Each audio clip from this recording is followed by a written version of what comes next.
शराब की दुकानें बिहार में वापस खोली जानी चाहिए, लेकिन उसका दाम 3 गुना ज्यादा कर देना चाहिए।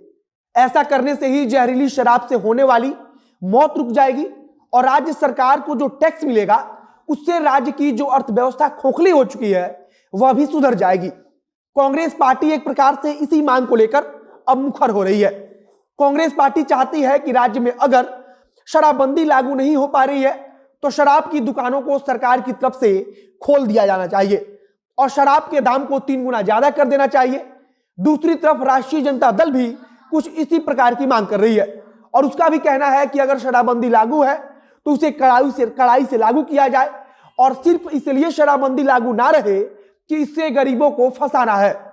राष्ट्रीय जनता दल की तरफ से लगातार सर्वदलीय बैठक की मांग की जा रही है और माना जा रहा है कि अगर सर्वदलीय बैठक बुलाई जाती है तो हो सकता है कि कुछ दल इस बात को भी बोले कि अगर शराबबंदी पर सरकार ठीक से काम नहीं कर पा रही है, शराबबंदी कानून को ठीक से लागू नहीं कर पा रही है, तो शराब की दुकानों को वापस से बिहार में खोला जाए। कोविड के दूसरी लहर में आरटीपीसीआर टेस्ट जो है सो लिए हो, लेने के बाद जो है सो 2 दिन के बाद रिजल्ट जो है सो इमीडिएट वो हमको अवेलेबल कराए। रिजल्ट में हम पॉजिटिव पाए गए। पॉजिटिव रिजल्ट होने के बाद जो है तो सबसे बड़ी समस्या ये हुई कि अब हम इसका ट्रीटमेंट कहाँ से कराएं। ये सबसे परेशानी वाली बात यही हुई। उसके बाद हनुमान जी से हम इस पर कंसल्ट किए, बातचीत होने के बाद जो है तो उन्होंने हर एक तरह से सपोर्ट करना शुरू किया। हनुमान ऐप को डाउनलोड करें और इसका बेनिफिट आप उठाएं और जो अवैध कारोबार बिहार में चल रहा है उसे ध्वस्त किया जाए। विपक्षी पार्टियां तो अब खुलकर आवाज उठाने लगी हैं कि सरकार को शराब की दुकानों को खोल देना चाहिए और उससे जो टैक्स आए उससे राज्य में कारखाने खोले जाने चाहिए जिससे लोगों को रोजगार मिले। अब नमस्कार, मेरा नाम है मोहित कुमार सिंह और आप देख रहे हैं हमारा विशेष कार्यक्रम एक्सप्लेनर।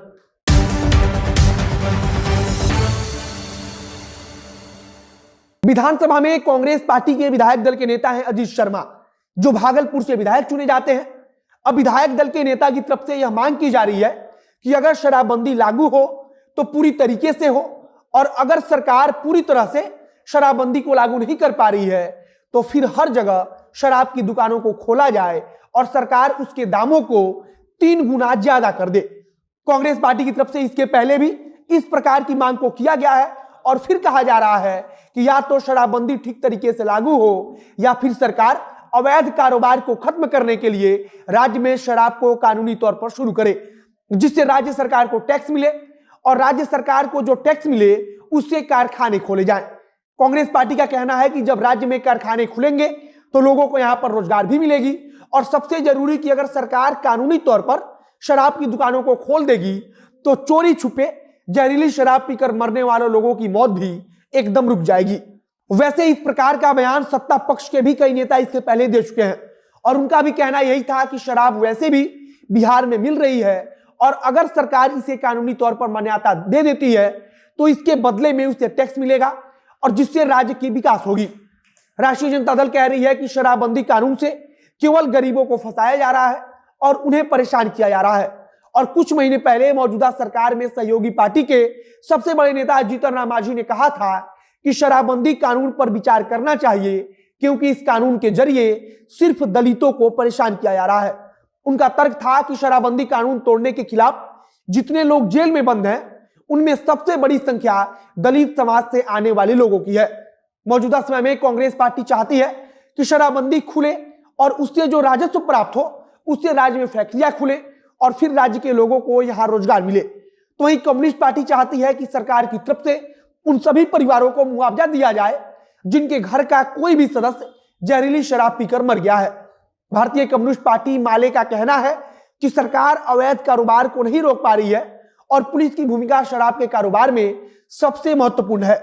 राष्ट्रीय जनता दल का भी यही कहना है कि अवैध कारोबार शराब का पूरे राज्य में चल रहा है और कानून का किसी को भी कोई डर नहीं है।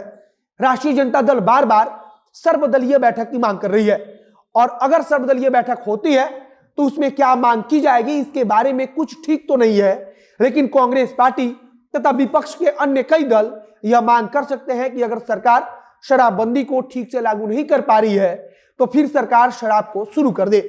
विपक्ष की तरफ से जब सर्वदलीय बैठक की मांग की जा रही थी तब मद्य निषेध विभाग के मंत्री सुनील कुमार की तरफ से कहा भी गया था कि सर्वदलीय बैठक की मांग पर सरकार विचार करेगी, लेकिन सरकार की तरफ से अब तक सर्वदलीय बैठक को लेकर किसी प्रकार की कोई भी सूचना नहीं दी गई है। विपक्ष अब चाहता है कि सरकार सर्वदलीय बैठक बुलाए और उसमें हर एक नेता की मांग सुनी जाए। फिलहाल ऐसा लगता नहीं है कि सरकार शराबबंदी के मुद्दे पर पीछे हटेगी, लेकिन हो सकता है कि विपक्ष की तरफ से बार बार अगर दबाव बनेगा तो सरकार इसके बारे में विचार करे।